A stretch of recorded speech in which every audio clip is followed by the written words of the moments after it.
برحب بكم مشاهدينا ومشاهدي بيت العيلة الكرام في ثاني الفقرات وآخرها. وبالطبع التقرير كان مقدمة بتتحدث عن الألعاب الفردية والألعاب الجماعية وماذا أتت لنا الألعاب الجماعية ببطولات، والحديث عن الألعاب الفردية مؤخرا رفع الأثقال والسكواش والكاراتيه، ويعني نتائج مبهرة لكن اهتمام صفر. هل لو كان في مزيد من الاهتمام بهذه الألعاب وصرفنا النظر قليلا، طبعا مش هنصرف كل النظر عن الالعاب الجماعيه وبالتحديد كره القدم لانها معشوقه الجماهير كما يعلم الجميع، هيبقى تصنيفنا الرياضي المختلف. هل هؤلاء الناس محقين فيما تحدثوا عنه في التقرير؟ خلونا نعرف كل ده من ضيفنا اللي مشرفنا النهارده، وبنسعد دايما بوجوده وبنسعد كمان بآراءه. وخلينا نرحب باستاذ عمرو كمال الكاتب الصحفي بجريده اخبار اليوم واخبار الرياضه. اهلا بك استاذ عمرو. اهلا بحضرتك، وانا اللي اسعد ان انا مع حضرتك وفي منبر النايل فاميلي اللي بتوصل لكل الناس. منورنا استاذ عمرو وبنسعد بوجودك. رايك في التقرير ايه والنقاط اللي الناس تحدثت عنه، وبعد كده الحمد لله انك سالت السؤال ده. لا، بتفق مع بعض الحاجات وما بتفقش في حاجات كتير جدا. بدايه ايوه الكوره بتاخد شعبيه جامده جدا. ده ليه؟ لان هي زي ما كلنا كنا في المدارس، زلطه، علبه كنز، كيس مليان ورق، الدومه اللي كنا بنبوظ بيها الاحذيه بتاعتنا، على اسفلت، على تراب، الولاد في الفلاحين فوق الارض اللي تلاقي فيها ضحر وحاجات وتلاقيهم رجليهم بتتعور وده يلعبوا. النيل وراهم الكره تقع ينزل ينط يجيبها من الميه. ليه؟ ما فيهاش حاجه محتاجه ملاعب وتكلفه عاليه. هوب خد اي حاجه مدوره وحتى لو مش مدوره والعب بيها. دي حاجة يعني مع كامل الاحترام للناس ان دي متأصلة في اسهل حاجة بتلعب بيها.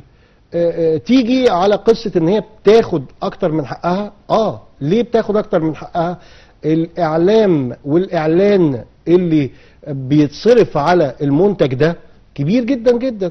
مع كامل التقدير والاحترام لكل الرياضيين، هات رياضي واخد لك بطل بطولة أبطال العالم في كمال الأجسام، في الاسكواش، في الكاراتيه، في المعاقين ذهنيا، في متحدي الإعاقة، هاته مش هيطلب منك على التليفون وانت بتجيبه فلوس. انما لو جبت لعيب ممكن يكون درجة تانية وعمل حاجة في الكاس في الأدوار التمهيدية ال64، ممكن يشاور نفسه يقول لك هتديني، ولا يقول لك أطلع عندك أتنجم وبعد كده أبقى أطلب. الإعلانات اللي بتتصرف على ده، الشركات الكبيرة اللي بتجري وتلهس ورا ده، الإعلام اللي بيفرض له صفحات، هو اللي بيخلي من اللاشيء نجم. وده أمر مش عندنا بس، يعني إذا كنا احنا بنصرف 100 مليون على الكورة، بره بيصرفوا 50 مليار على الكورة. في الموضوع يعني بيني وبين حضرتك مع قدر كل واحد وميزانية دولته والإعلام والإعلام بيصرف إيه. ولكن أنا بقى معاهم في إن مش الدولة، الإعلام هو اللي حقه بالميم بقى، اللي هو حقه يبروز ويلمع. ما هو الإعلام ده موجه ناحية إنه يدي الكرة أكتر من حقها، ولا هي تستحق أو هي الناس الإعلام أو المسؤولين شايفينها سلعة رائجة فبيتعاملوا معاها بهذا المنطق؟ هي بتستحق، المسؤولين والإعلام هي بتستحق زي ما احنا قلنا، لأن الناس هي دي الشغف بتاعهم اللي اي حد بيلعبها. التخين الرفيع. في احد المشاهدين في التقرير تحدث عن انها كانت سياسه للالهاء في ال30 سنه اللي فاتوا. هل الكلام ده صحيح؟ ده والله كتاب الواحد بيعد له ان السياسه والكوره دي مش عندنا احنا بس. مش حابب انا الالهاء، لان هو بيتكلم على 30 سنه فاحنا بقينا ناخد زي انا اسف بنكرر الكلام من غير ما ناخد بالنا منه. 30 سنة هل الشخص اللي هو بيقول عليه رئيس دولة بيقص شريط داخل يفتح يقول يلا نفسد؟ قول يا أخي 20، ما تبقاش تكرر بعقلية البغبغاوات بس. إنما الراجل كان بيلعب سكواش، أدي لعبة فردية. كان معظم وأشهر رؤساء وملوك العالم بيداروا ورا ده. بص على بوتين وهو بيلعب جودو. بص على بوتين وهو عشان يبان ان هو الفارس قدام المعسكر الغربي بيركب لك الحصان وبيعمل لك مش عارف ايه. شوف يعني باكستان والهند والكوارث اللي ما بينهم، راحوا عاملين ماتش كريكت بينهم وبين بعض، لان دي الرياضه الاشهر عندهم. فهي الرياضه مستمره ومنتشره. امريكا لما جت تقعد مع الصين راحوا عملوا ايه؟ عملوا ماتش بينج بونج. هل دوروا على البيسبول اللعبه الامريكيه؟ هل دوروا على لعبه الرجبي؟ هل دوروا على البولو؟ ده كله مشهور في امريكا. بس سياق كلامك يا استاذ عمرو قلت لي انه يعني كره القدم الاقل تكلفه ونلعبها بكنز ونلعبها بدومه وما الى ذلك. في بلدان بتعمل حاجات كده بس مختلف. امريكا كل بيت فيه باسكت بول. تمام. نيجيريا قد ايه يعني كل البيوت يعني. اوكي لا البورد بتاع الباسكت ده موجود. ده قد ايه؟ يعني انا حاولت ان انا اجيبه لابني لان قلت اخليه يلعب لعبه تانية. لقيت ان هو هيتكلف على الاقل 5-6 مرتبك لما تجيب له بس بتاع وصناعه مش قد كده عشان يلعب بالكوره دي. 5-6 مرتبك. مصر كانت بطل افريقيا الدائم في البينج بونج. نيجيريا قررت انها تعمل من الطوب او الاسمنت ترابيزات في الشارع، حتى النت الشبكه دي عاملاها من الطوب، وبتسيب اي اتنين ماشيين محطوط مضرب بينج بونج في الشارع، فبقت كل نيجيريا بتلعب بينج بونج، بقوا ابطال افريقيا وخدوا البطوله بمصر. برضو الدوله ليها دور في انها تحبب الناس ناحيه لعبه ما او تسهم مع حضرتك في ده، ولكن احنا سبقنا نيجيريا في ده، في ان هي بقت بيزنس لطيف للشباب في الحارات وفي الشوارع ان هم يعملوا ترابيزات بينج بونج، وبقينا نلاقي في كل حته. لما الملاكمه عملت في اتينا شغل وجبنا 3 ميداليات، ميداليه فضيه و2 برونز، ازاي يعني الكابتن محمد رضا صديقي قال لك ازاي ان القفازات دي برغم غلو ثمنها بقت رائجه جامده جدا، اللبس الواقي بتاعها بقوا من الولاد يعملوا ويروحوا يتدربوا على الملاكمه. انت يجب مش الدوله، انا بقول لك دلوقتي الاعلام بيحرك، يعني انا مش هقول جديد، بيحرك دول بتحتل دول بالاعلام، فانت يجب ان الاعلام بتاعك ان هو يفوق وينتعش كده، ياخد هواء الصباح ويخلف العمليه. اعمل، انت عندك فرقه الشرقيه للهوكي 24 بطوله ولسه من 5-6 ايام محققين ده او اسبوع. احنا سمعناهم، عجبني جدا مقال. ما تعرفش اسم واحد فيهم، لكن تعرف اسم لعيب بيلعب في درجه ثالثه في الدوري المصري، ممكن تسمع عنه لو لعب ماتش في الكاس. انت يعني بتحاول تاخد سيلفي معاه. يعني انما بتاع الشرقيه يعني فين بقى الاعلام؟ فين الاعلام ان هو ينزل للشرقيه وان احنا نعرف ان ده كان بيتلعب بجريد النخل في عندنا وكده؟ انت عندك في حاجه اسمها دوره الالعاب الشعبيه، التحطيب واللعب الحكشه والسبع طوبات.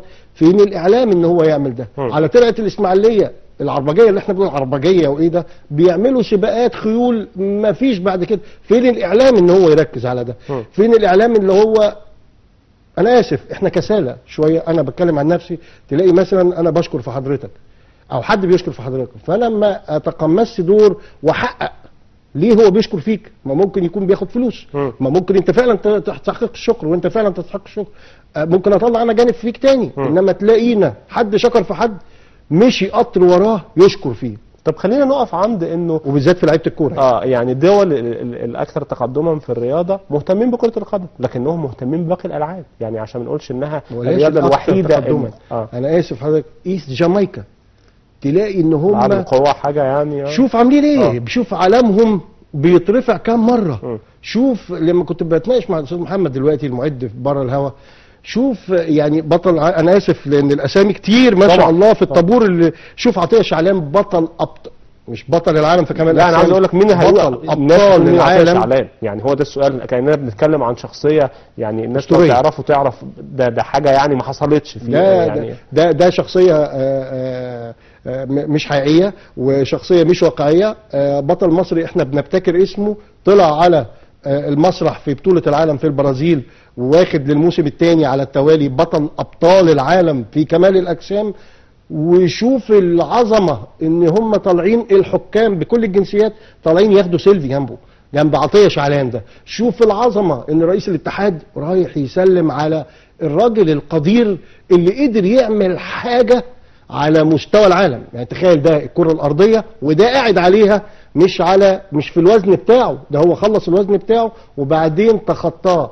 زي ابطال الاسكواش النهائي مصري الاول، وده مش اول مره، يعني احنا بقالنا سنوات متربعين يعني. ما هي القصه في ان احنا برضو الاعلام يعني تلاقي ان الناس واخد مثلا رامي عاشور 150,000 جنيه، تمام، ده ما يجيش تسليكه سنان للعيبه في الكوره لو حطوش جون في حياتهم يعني. عملوا لو لعب 5 دقايق في مباراه في نهائي بطوله او اوعى خد كاس مصر، تمام، مع كامل التقدير وان احنا بنتفرج على ده. طبعا.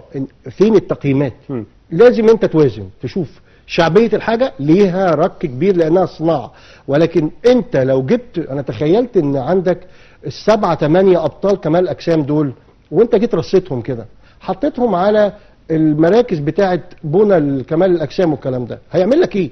اولا هتلاقي شلالات زي المطر داخله ترع على الحكايه ديت، على مراكز كمال الاجسام، هيبقوا نهر بعد كده من الولاد بيبنوا اجسامهم. هتلاقي ظهر ايه؟ ظهر صحه، ظهر ابتعاد عن السجاير، ظهر ابتعاد عن المخدرات، ظهرت يعني النخوه بتاعتنا اللي الاعلام خطفها.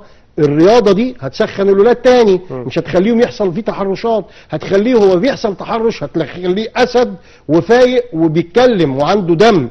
دي الرياضه، انت تعمل ده، تجيب يا اخي رامي عاشور، تجيب الابطال التانيين، ان انت تنزلهم، استعرضهم. استاذ عمرو، بس عايز اقف معاك عند يعني حد كان بيتكلم في التقرير عن اهتمام وزاره الشباب، هي مقصره، ممكن تدعم يعني ملاعب كره قدم وتدعم استادات وتدعم انديه بمئات يعني الالاف، ولما نيجي عند بطل كمال اجسام محتاج 5000 جنيه كل شهر ولا 10000 جنيه كل شهر عشان التمرين، ما يصلوش هذا الدعم.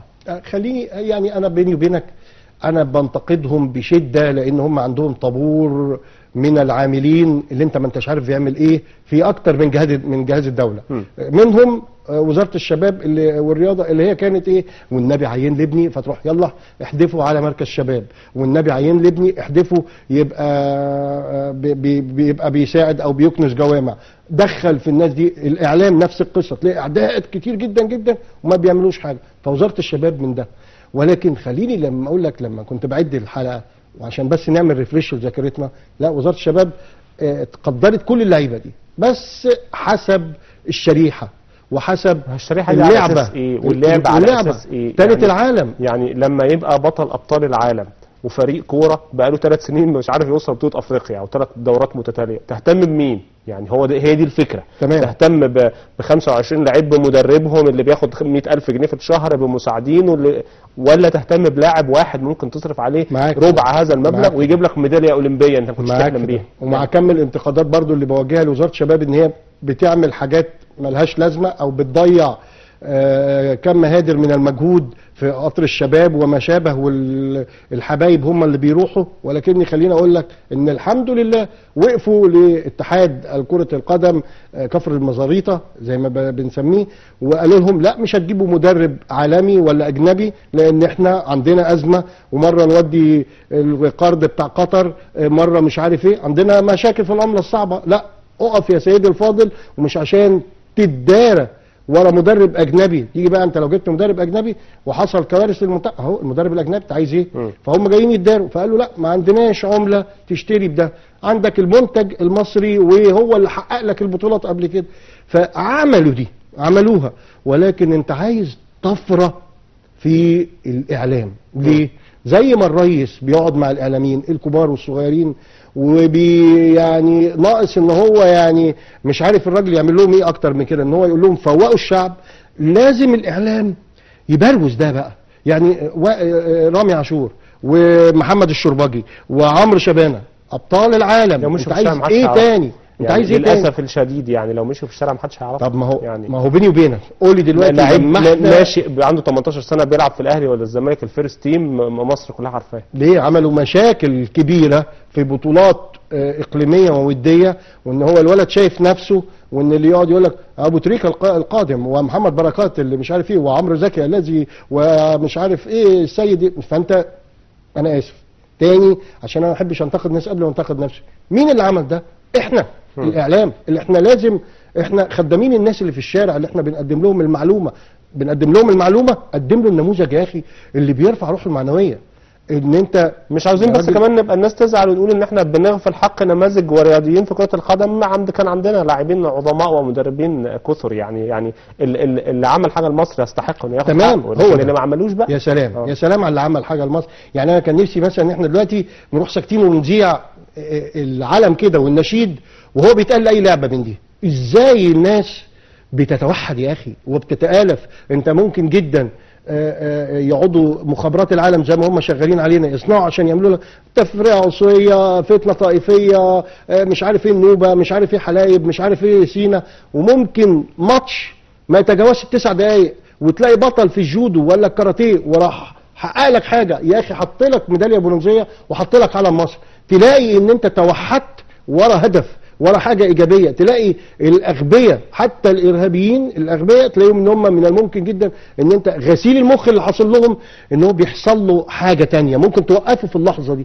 دي من خلال الكوره، ومن خلال بلاش الكوره عشان ما نستجهلش نفسنا زيهم، من خلال الرياضه. لو انت عملت ده الابطال دول بروزهم، هات بتوع رفع الاثقال اللي هم احنا قلنا نيجيريا، لا احنا سبقنا نيجيريا في تنس الطاوله في الشارع. هات بتوع رفع الاثقال اللي هم في شوارع وحواري اسكندريه على اقل تقدير وهنا في القاهره وفي الصعيد، هاتهم بروزهم طلعهم. بلاش لما كان عندنا كم القنوات المحليه فيهم ايه يعني، كم القنوات المحليه تتذكر كتير جدا. كرم جابر، تتذكر كرم جابر لما كان اسطوره في المصارعه ويعني عمل اللي ما اعتقدش ان حد ممكن يعمله تاني، في النهايه تم اهماله والتعامل معاه بنوع من التجاهل وفكره انه عايز يعني يمشي، عايز ياخد الجنسيه ايا كانت الازمه. انا بتكلم عن اهماله، ما هو دي برضو القصه والخطا في تكوينك للنجم بتاعك طبعا. وان انت تتابعه ازاي، عشان ما هو برضو الراجل اتصدم في ان هو بعد ما كان مجهول بقى بطل ابطال العالم في المصارعه. طب انت كنت معاه في عملت معاه ازاي؟ تحلل القصه دي نفسيا وتبقى بتاهله لده وتبقى بتجهزه لده وتبقى بتوصل للعيب بتاعك بدل ما هو بطل ابطال يعمل حاجه مخالفه للقانون وده كان بيحصل تلحقه. لا انت ما بتعملش ده ليه؟ كان في فيلم كده اسباني بيجيب لك اللي مصارعي السيران، وكان في اميره بتيجي هي دايما وابدا عايزه معجبه باللي بيفوز. احنا عاملين كده كالاعلام، اللي بيفوز نشيله واللي لسه الطور خبطه بس بسن ارض تنساه وتشوه صورته. ده مش القصه ان انت بتنجم الشخص ده، انت بتحاول تشحن شعبك معنويا من خلال البطل النموذج ده. اتفرج على، بس هي القصه برضو دي بقى وزاره الشباب ودي الدوله، ان انت هات النموذج ده يا شيخ انت هتضحك عليه، مش بس الوزير اللي هو هيكرمه وهيتصور، هات النموذج ده ولف بيه في مدرسه في كل محافظه وهو مش هيقول لك لا ومش هياخد منك فلوس، وخليه يتكلم في طابور الصباح 5 دقائق على الانجاز اللي عمله. وتخيل ازاي الولاد اللي بينطوا السور والولاد اللي بيشربوا بانجو ومخدرات والولاد اللي هم بيفكروا في الالحاد، انت صنعت له امل جديد من خلال البطل ده بتاع كمال الاجسام، بتاع الاسكواش، بتاع الكاراتيه. يا راجل هل احنا نعرف نعمل ملعب زجاجي لكرة القدم قدام الاهرامات ونيجي نلعب؟ اتعمل الملعب الزجاجي للاسكواش، اتعمل بطولة العالم للكاراتيه وراح 30 دولة راحوا عند سفح الهرم يعملوا استعراض لده. كل ده وانت فين؟ وانت في سفارات بتتقفل لك وبيقول لك مصر ما فيهاش امان. رحت انت بحاجه ما فيهاش تكلفه تماما، وصلت ل 30 دوله في العالم مشاركه. مش بقول لك بقى بقيه دول العالم ال 170 التانيين ان هم بيتفرجوا، المشاركين بس انت قلت لهم مصر في امان، وادي الناس تحت الاهرامات بيلعبوا عادي جدا. ما شفتش راكبي الموتوسيكلات في الجولات وفي الراليات اللي في مصر وهم في كل محافظات مصر بيعملوا ده. ما احناش العراق وسوريا، ما احناش اليمن، ما احناش امريكا اللي هي مولعه دلوقتي. انت من خلال الرياضه تقدر تعمل ده. انا مع كامل التقدير والاحترام، قول لي مثلا مع فرقه النادي الاهلي لما راحت كوت ديفوار صرفنا طياره خاصه واعلاميين راحوا ولعبنا ماتش، هل خدنا شويه سيفونير للشعب الايفواري ده وببلاش وبحاجات فرعونيه ملهاش ثمن وفرقناها؟ هل لما مصر لعبت مع السنغال عملنا القصه دي وانت كده قصه في انت كده رايح وكده تكلفتك وكده خلاص وكده بتتدرب 3 ساعات وبقيه اليوم 21 ساعه ما بتعملش فيهم حاجه؟ الناس الاداريين دول، الناس الاعلاميين دول، ليه ما بقاش عندنا وزاره اعلام؟ ليه المسؤول عن الاعلام ما يعملش ده؟ ما انت كده رايح انا مثلا رايح وحضرتك مكلفين الدوله فلوس، كتبنا في تقرير وخلاص. ليك دور طبعا. انت سفير، لازم تاخد النموذج بتاعك بعد ما فاز على مثلا سي سبورت هنا، لازم تفهم اللاعب روح وسلم عليه عشان انت خدت الكاس، بس انا عايز الشعب ده لما ابقى بعمل اي حاجه في مجلس الامن واقف معايا، لما يبقى في الكونفدراليه الافريقيه بياخدوا قرار سياسي يبقى الشعب ده واقف معايا. نموذج رائع محمد رشوان بعد ما الموقف بتاع 84 في لوس انجلوس، وهو مرضاش يضرب، يعني الولاد الصغيرين مش هيكونوا متابعين ده، مرضاش يضرب البطل الياباني في الاصابه بتاعته، وفضل ان هو ياخد الفضيه على انه ياخد الذهبيه. محمد رشوان دلوقتي ازعم ان هو اشهر من الامبراطور الياباني، يعني ده مش كلمه في الهوا، بنسبه 90% لو نزلت للشعب الياباني قلت محمد رشوان ولا الامبراطور هيجي محمد رشوان. انت استخدمت محمد رشوان ده في ايه؟ هل عملت تقاربات مع الشعب الياباني؟ علاقتنا بيهم كويسه. هل استفدت ان انت تجيب من خلال الرياضه بعثات تعليميه؟ هل يا اخي خد دورات في الجودو في اليابان، يا اخي خد دورات تعليميه في، خلي الولاد بدل ما بيبقى في الصيف بيسافروا بالقطر والطيران يروحوا ايطاليا خليهم يروحوا مصانع اليابان. عندنا خطه لتطوير الرياضه، عندنا رؤيه مستقبليه ممكن نفكر ازاي في الالعاب دي بكره. الالعاب دي ممكن ما تبقاش شهيده ويبقى عليها اقبال، خصوصا انها العاب يعني ممكن تسافر بفريق الباسكت والهاندبول وكره القدم ب 200 لعيب وفي الاخر ما تجيبش ميداليه. ممكن تسافر بلاعب واحد كاراتيه ولا جودو ولا رفع اثقال ولا سكواش في الاولمبياد وتجيب ميداليه. تخيل صرفت على دول قد ايه وصرفت على ده قد ايه. هل بنفكر بالطريقه دي ولا الحسابات عندنا شكلها ايه؟ خليني النهارده متفائل واحنا في نهايه السنه. يا رب. لا ما بنفكرش بالطريقه دي يعني، وده اقل حاجه في التفاؤل. احنا بنفكر في صراع بين اللجنه الاولمبيه المصريه ووزاره الشباب على مثلا دوره العاب اتعملت في الصين للشباب، والولاد حققوا نتائج مبهره، والحمد لله رئيس الدوله ربنا يديله الصحه ويحفظه بعد 48 ساعه راح مستقبل لك الطابور ده كله. تمام؟ ما خدوش رساله من رئيس الدوله ان عايزين النماذج بتاعت الشباب دي، عايزين ولادنا اللي هم مش اتخطفوا مننا وبيتعاونوا مع نشطاء بالته وما شابه من الجمعيات الحقوقيه الجميله العالميه دي. عايزين ولادنا دول، عايزين النموذج ده اللي نبرزه، مش كل شويه نطلع في الاعلام فلان الفلاني بيتحاكم لانه خد فلوس منين. طب ما تطلع لي بقى النموذج الثاني. ما هو انت كده بتحبط ابني اللي عنده 5 سنين، يجي يقول لي ايه ده بابا روح انا اقلب له. لا يا حبيبي مفيش حاجه. انما لو جبت الولد اللي هو عنده 18 سنه او 16 سنه ومحقق ميداليه واثنين وثلاثه، وبتشعرني ان المصري لا راس براس واعلى كمان في تنافسه مع ده شويه اهتمام بس، ده كده بدون اهتمام يعني يذكر بيحصلوا على الميداليات دي. انت حضرتك سيبنا من الرياضيين، بس انت بتعالج شعب حاجه اكثر من 90 مليون بالرياضه. اعمل ده. انت لما الولاد جم مع رئيس الدوله ياخدوا مكافآتهم في دورة ألعاب بكين للشباب، عملوا ايه مع رياضيين وهياخدوا فلوس؟ طالبوا ان هي تبقى شهادات استثمار قناة السويس. شوف احنا ما بنتكلمش في السياسة، بس شوف الرياضة انت تقدر تدخلها ازاي. شوف ازاي ان انت من الممكن مثلا 20 ديسمبر الجاي في قضية الأحد الأسود بتاع الشباب ال 72 اللي ماتوا من الألتراس. الإعلام اتكلم في ده.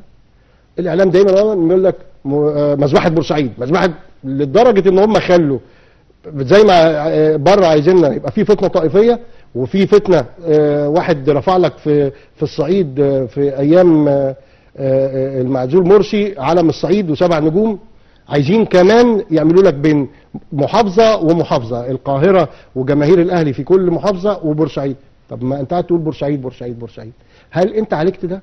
هل كإعلام وكوزير شباب عملت مباراة خماسية بين الكبار في الأهلي والزمالك على خط قناة السويس وعلى قناة السويس؟ لا، وقفنا انه كمان حتى مثلا مباراة الأهلي والمصري القادمة ستؤجل إلى أجل. تم تأجيلها فعلا. يعني ما هو برضه ما حلناش مشكلة وهنفضل نأجل الماتش. هو يعني شيء رائع لأنها كانت متضافرة في أنا نفس اليوم. اليوم. أنا بتكلم على الفكرة نفسها في إنه ما فكرناش في طريقة لعلاج هو ده. أزمة ما. أنت ما عملتش ده، ما عالجتش ده، وانت سايب الامور تستفحل لا قدر الله، زي السرطان اللي بينتشر في الجسد وبعد كده انت مش هتقدر تستأصله، ده هو اللي هيستأصلك تمام من الحياة كلها. عملت ده، عالجت القصة وقلت كإعلام ان اللي قتل الولاد دول في مباراة الاهلي والمصري، بص المصري بورسعيد اسكندرية بينهم وبين بعض بالعربية 7 ساعات، اللي قتل دول هو اللي كان في عماير اسكندريه بيرمي الولاد من فوق. الاعلام قال ده وتحقيقات النيابه قالت ده. هل احنا بروزنا ده وضغطنا زي ما احنا بنجيب في الاعلانات افتح البسكويت وهات مش عارف ايه، كلم 0900 عشان تكسب ايه، زي القنوات الفضائيه اللي بقت اخر الليل شوف لي التشابه فين بين ده وده وهتكسب $20,000 والناس قاعده تدفع SMS وبيخسروا فلوس كتير جدا. انت دست على المعلومه اللي ربنا سبحانه وتعالى رماها لك من السماء وفي اعترافات نيابه، قلت ده عشان تقرب. انا اسف ان اقول لك ان احنا كاعلام احنا بنهمل ده. الاعلام هو اللي في ايده السرج اللي بيقود العمليه ويوجه الامور رايحه فين وجايه منين. لازم نبروز اللعيبه ديت ويبقوا هنا على البادجات اللي هي طلعت على الولاد بيحطوها في الشنط ويحطوها مش عارف ايه، تبقى ب 2 جنيه ونص و5 جنيه جايه لك من الصين ومكتوب عليها حاجات في العقليه الخلفيه كارثيه لو انت فصصتها. نحط عليها بادجات ويبقى في مصنع وهتلاقي فيه ولاد بيشتغلوا عليها بادجات. مين ده؟ ده بتاع الاسكواش. مين ده؟ ده بتاع كمال الاجسام. مين ده؟ ده مثلا واحد عمل طفره وطلع مع وكاله ناسا. هو ده اللي احنا عايزين ننجزه، بدل ما الناس دي هتلاقيها بتحبط يبقى بيعلق ميداليه ذهبيه وبعد 5-6 سنين بيقول لك انا اللي كنت معايا الميداليه الذهبيه. نتمنى انه يتم الاهتمام اكتر بهؤلاء الابطال، ونتمنى زي ما انتم بتعملوا هنا كده بنحاول نلقي الضوء. نتمنى ان باقي الاعلام ياخد هذا الخوض. انا بعتذر اخيرا لو القنوات بتاعتنا، مش هتكلم على القنوات الخاصه، النيل والمحروسه، لو جابوا كل بطل عندهم وكل مره يطلعوه هيتلاقي مساحه. طبعا. انا بشكرك كل الشكر الاستاذ عمرو كمال الكاتب الصحفي بجريده اخبار اليوم واخبار الرياضه. شكرا تشرفك لنا ونراك على خير وقريبا في بيت العيله. شكرا استاذ عمرو وشكرا كمان لكل مشاهدينا ومشاهدي بيت العيله الكرام. غدا باذن الله تعالى في مثل هذا الموعد لقاء متجدد، انتظرونا وتصبحوا على خير.